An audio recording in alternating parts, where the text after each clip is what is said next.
Chapter 9. Market Strolls and Emotional Tolls. Evelyn leaves the cafe and activates her arm clip again. The next available jeweler is just 2 blocks away. As she passes the market again, the sweet fragrances of spiced pastries remind her that she has not eaten since this morning. A bakery beckons with fresh cinnamon wraps, and she steps up to the booth, her stomach loudly applauding the idea.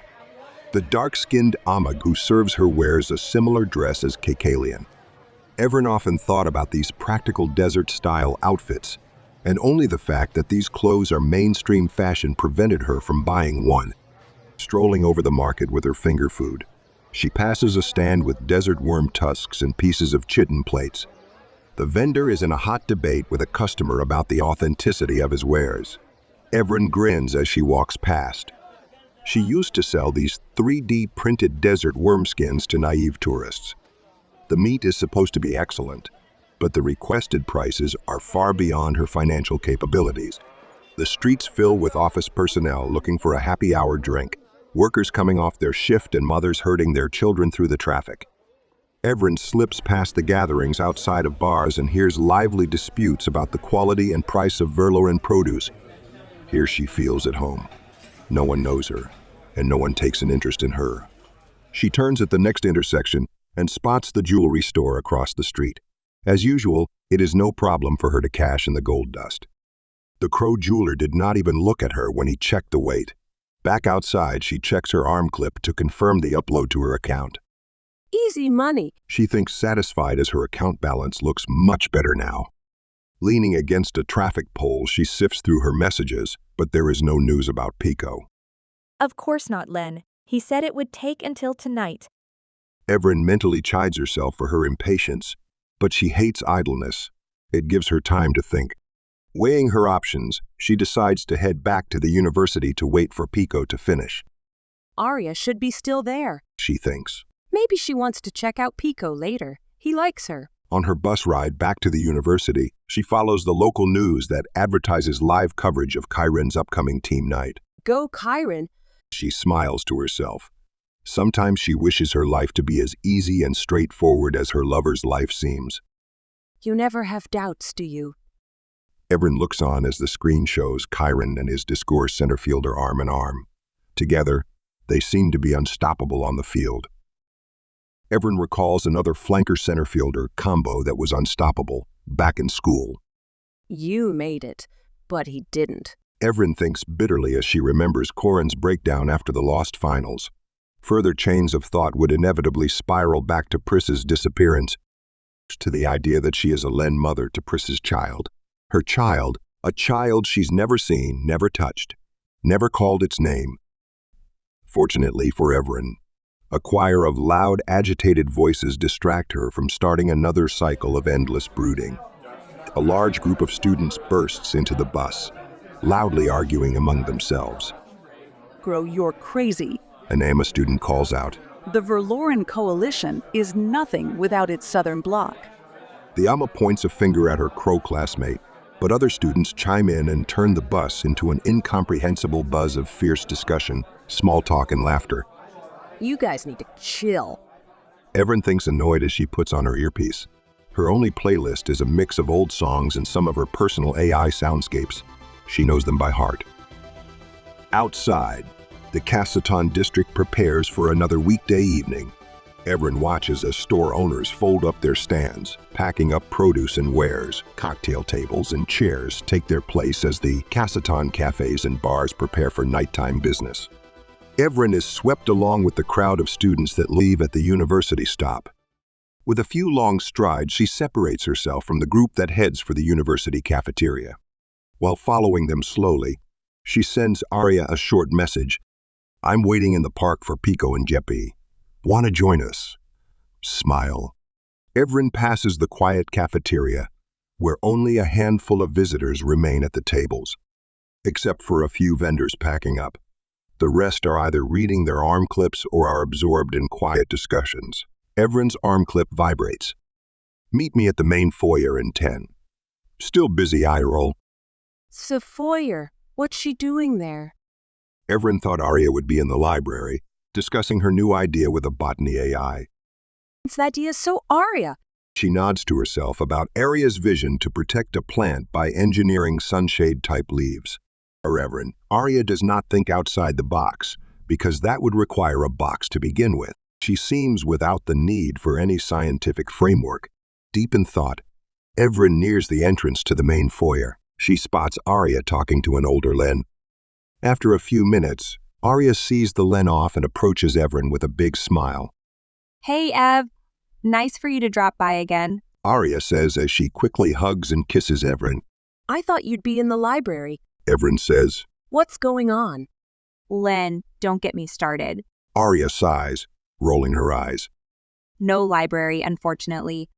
I had to attend some grant ceremony with the university brass and lots of industry guys. Oh, I met Ray. Ray was here? Cool.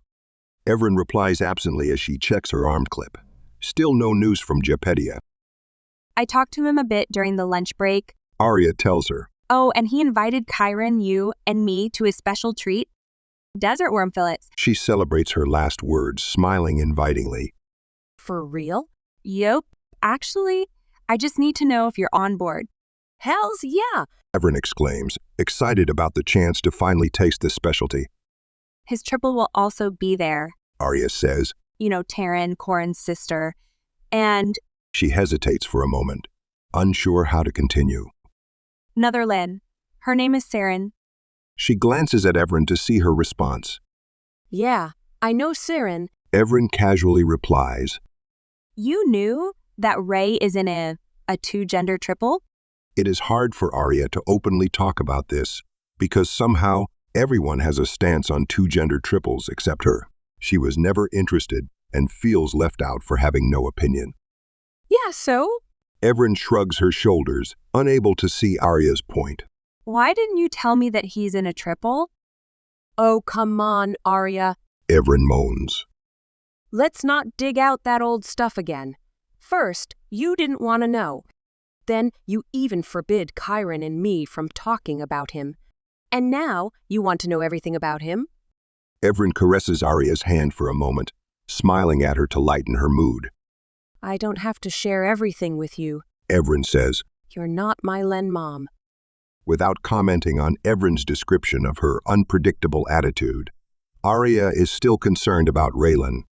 I asked how he is doing, but Arya lets out a deep breath and looks at Evren. he's not okay, Ev. She says. Not even close. I worry that he may fall apart at any time. There is something eating him up inside. Arya shakes her head as if to clear her thoughts. And the strange thing is, I think Ray believes that this something will get worse when he lets his friends know. She looks over to the park where the night lights begin to glow like little islands in the dusk. Easy, but you may be right. Evren agrees. She muses on her last talks with Raylan and the uneasiness she felt in him. Yet, she respects him as an independent crow, able to take care for himself. Evren touches her shoulder to emphasize her point. I have no clue what's up with him, and that's why I don't want to interfere. You'd rather let him destroy his life. Arya is outraged about Evren's indifference. No, but he obviously doesn't want you, me, or anyone else to know. Evren quickly continues. What if he's right? And it'll literally kill him if he lets us know. We just don't know, Arya. No data, no conclusion. Don't they teach you that in science? This is not about science. This is about our friend, someone we both. Arya pauses. You know what I mean.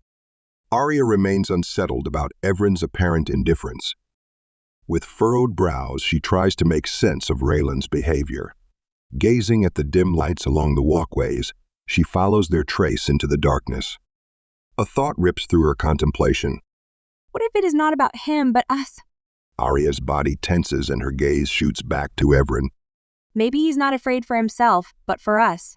What do you mean? Maybe he believes he's protecting us by not letting us know. Arya muses more to herself.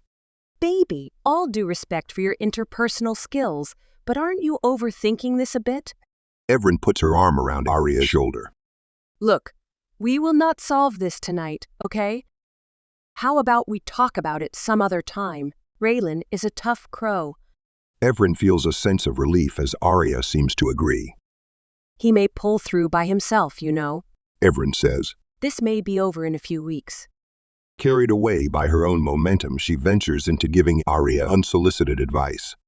Just don't get entangled in this like you did. Everin realizes her mistake the moment the words leave her lips. Too late. She tries to switch the topic, but Arya already glares at her through squinted eyes. Say it. Arya dares her friend and lover. Arya, please.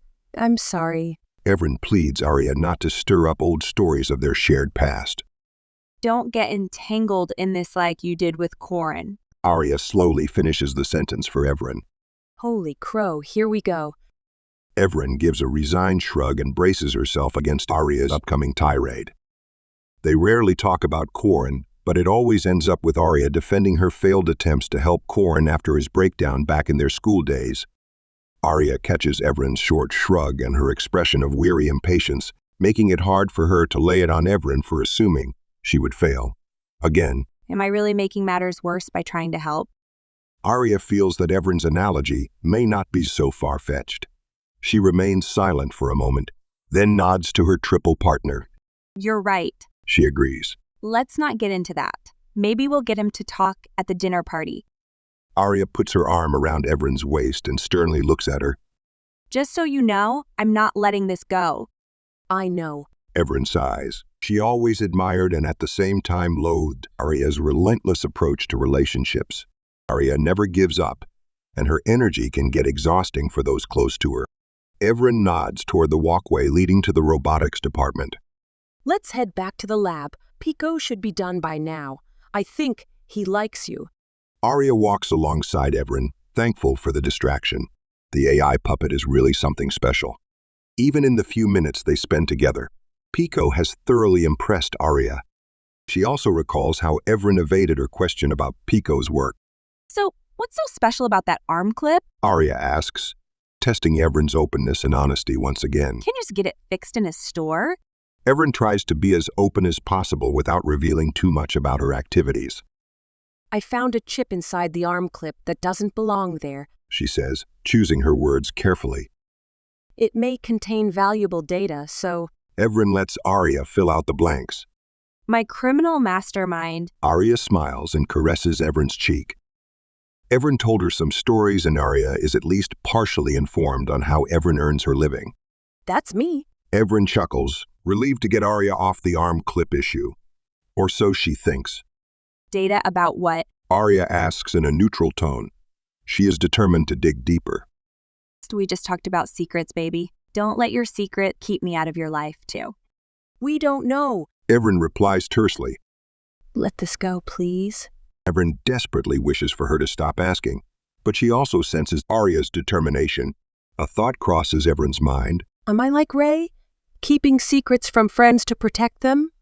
Well, whose arm clip is it? Arya inquires flatly. Everin's defenses crumble under Arya's righteous attack. I don't know if I should tell you. Everin warns her. One last fair warning. She thinks to herself as she prepares to give Arya the truth about the clip. Arya is taken aback by Everin's secrecy. Do you really think I would rat you out because of some illegal business? It's a bit more complicated than that. Everin lowers her voice and takes Arya's hands. Sometimes I offer my skills to the ecos, she says, waiting for Arya's response. Arya only breathes in deeply, waiting for further explanation. for good money. Everin adds, unsure what else she could say. So you blow up factories now. Arya snorts, appalled at Everin's presumed destructive streak. She never took Everin for the violent type. No, I never run missions. She responds. Much too dangerous. I just do AI protection and remove traces after missions. That's how I found this arm clip and its chip inside. Ecos means ATC. Arya connects the dots. During her years at the university, it was general consent that the Anti-Terror Corps is guilty of repeated civil rights violations. Some say it is just another government vice to keep the people quiet. Do you really need to mess with them? She asks anxiously. For Arya, the ATC is an invisible menace that may lash out at any time. Even talking about them makes her feel watched. Relax. Everin counters. No one knows that I have that arm clip. No one you know of. Arya corrects her. Well, yeah, Jeppy knows and you now. Oh, and Pico. Everin smiles at Arya's doubtful face to lighten her mood. But by the gods, no one can trace this back to me. Or us. Believe me. Convinced by Everin's honesty, Arya responds sincerely. I believe you. Her face clears up as she draws Everin close. And thanks. She whispers, embracing Everin for a loving kiss. Suddenly, they hear a childlike giggle. Feeling slightly embarrassed, they break their embrace and gaze toward the sound. Further down the walkway, Pico stands at the entrance to the robotics department, covering its mouth with its hands. Kakalian and Jepetia just exit the building, looking bewildered at Pico. Still quietly giggling, the puppet points at Everin and Arya as they approach. Hi, guys. Everin casually says, while Arya offers a silent smile to the group. So how did it go, Pico? Everin asks. Did you get the intercon fixed? Yes, did my stuff. Pico replies, but his gaze wanders back and forth between Arya and Everin. You love Arya. The puppet suddenly inquires of Everin. Yes, I do. Everin responds, smiling at Arya. But Pico has more questions. And you love Chiron? It inquires. Jepetia intervenes, slightly embarrassed. Pico, these are very personal questions. Maybe Everin or Arya don't like to be interrogated like that. We'll talk later, okay?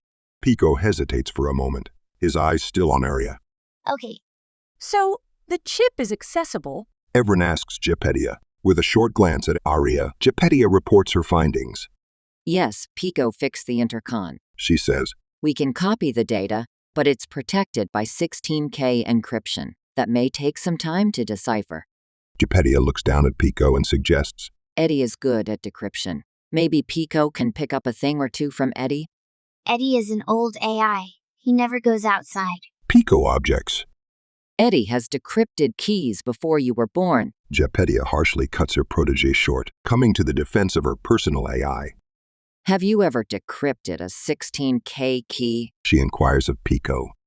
No. Pico answers, gazing down at the ground. Then you should be more respectful of those that do. Jepetia's gruff response leads to raised eyebrows. An awkward silence descends on the group. Jepetia notices their expressions and lightens up. Sorry, sometimes I have to address things like that more directly. To prove her point, she pats Pico's shoulder and says, You're okay, aren't you? Yes, I'm okay. Pico replies. I will learn how Eddie does it. Then I can do it. Pico states, having found his solution. That's the spirit, little one. Kalian extends his fist toward Pico. The puppet jumps up, hitting Kakalian's fist in midair. Look at that. Kalian grins at Arya and Everin. Tell Chiron, he is some serious competition for his flanker job. He expertly examines Pico's legs and feels pride in the excellent print job he did for his old friend. Well, I've got to go. Jeppy, you keep an eye on Pico. This is... He hesitates as he gazes at Pico, trying to find the right words. This is really special. We really should get together and think this through. Soon. He bends down to hug the smaller Rama. Take care, he says, his wide sleeves billowing around his arms as he strides down the walkway toward the exit. So what's the plan now, Jeppy? Everin is eager to carry on their search for the locked data. My plan is to go home and leave Eddie to it. She purses her lips in thought. It will take him some time to get this done. Honestly, it's been a few years since he's cracked the last one. Jepetia thinks to herself as she glances at Pico. And Pico can help tomorrow, too. She says, So I guess they'll be done around midday. Why tomorrow? I can help Eddie now. Pico insists. No, dear, you need to rest. Jepetia says. You've been up all day, and what a day it was. She tries to balance the bad news with his achievements of today. But it was also exhausting and you need to rest. She reasons with Pico. Rest, always rest. The puppet mutters. I need recharge, not sleep. Eddie needs sleep. Pico seems upset as it puts its hands on its hips. I'm no little Pico. The puppet says. I help a lot, so everybody is happy. But not me. Pico takes Jepetia's hand and gazes up at her, its round sensors reflecting the lights of the walkway. Everin takes Arya a step aside and whispers in her ear. Damn, he's good. Reminds me of my mind games with my Len mom when I was a teenager. Arya nods while she observes Geppettia's expression melt into a warm, compassionate smile. Okay. Geppettia sighs, moaning inside at the prospect of yet another night on the hard reed grass mattress in her shop. She never sleeps well there. But just a few hours, okay? Because I need some rest too. She caresses Pico's head and turns to Everin. I guess. I'll see you at the shop tomorrow. Mama, I can hardly wait. This is so awesome. Promise not to access it without me? Everin demands with an excited smile. Promise. Geppettia puts her hand on her heart and looks down at Pico. Let's go, Pico. Yes, let's go. Bye, Everin. Bye, Arya. He starts walking, then stops and turns back. Will you visit me in the shop, Arya? Kyron can come too. I will do that. Promise. Arya smiles and playfully puts her hand on her heart. Pico mimics her gesture and tells her, Promise accepted. while they watch Geppettia and the puppet walk into the night. Arya lays her arm around Everin's waist. This little dude could make the world shatter when he grows up. Arya muses as her respect for the strange AI grows in leaps and bounds every time she watches it. I know. His capacity seems endless. Everin responds, she learned from Geppettia that foundational AIs hit a performance ceiling after reaching their training set capacities. Overfitting unknown data is a typical problem of all advanced AI.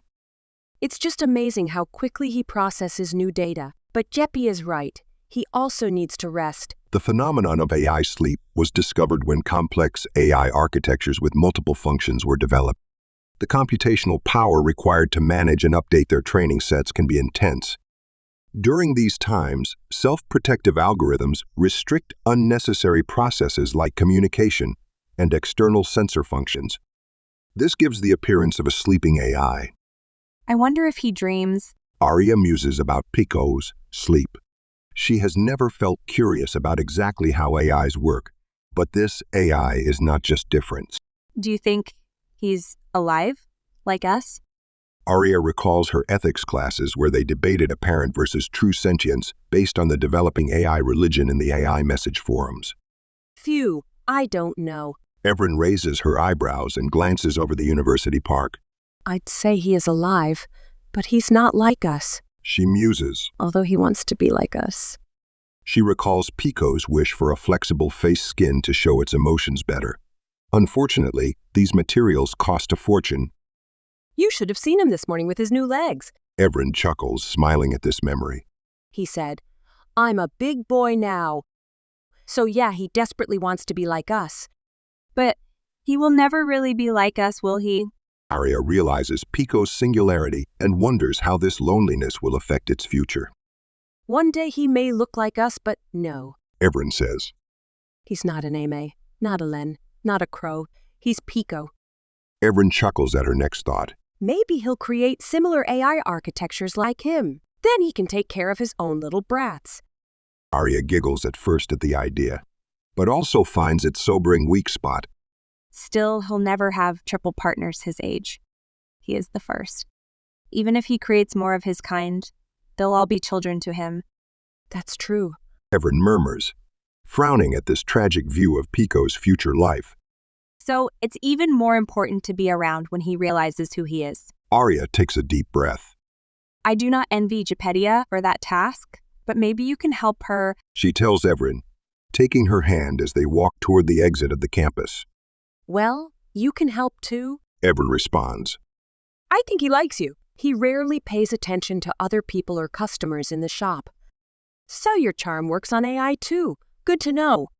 Yeah, no one can resist me. What's new? Arya playfully raises her head in a majestic gesture.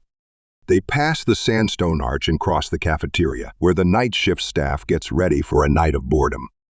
Outside, they turn toward the bus stop and consult their arm clips. Well, I'm heading home. Arya says. My line is due in 5. Have fun at the XOR. I intend to. Everin replies in determination. Hanging out with Kyron is always fun for her. And get those AMA gold diggers off his back. She orders Everin and laughs. Kyron calls them ASM, intention-seeking missiles. They'd sell their grandmama for some time with him. Everin laughs back and assures Arya, I'll take care of him, don't worry. He's in a triple, you know. She draws Arya in for a kiss on her cheek. I'll walk over to Little Manth for a bit and have a bite to eat first. Everin announces and shortly hugs Arya. Okay, I'll message you tomorrow. Arya calls after her as she watches Everin's slender figure gracefully stride down the walkway. And you're still full of surprises of, never thought you'd share the Ecos thing with me.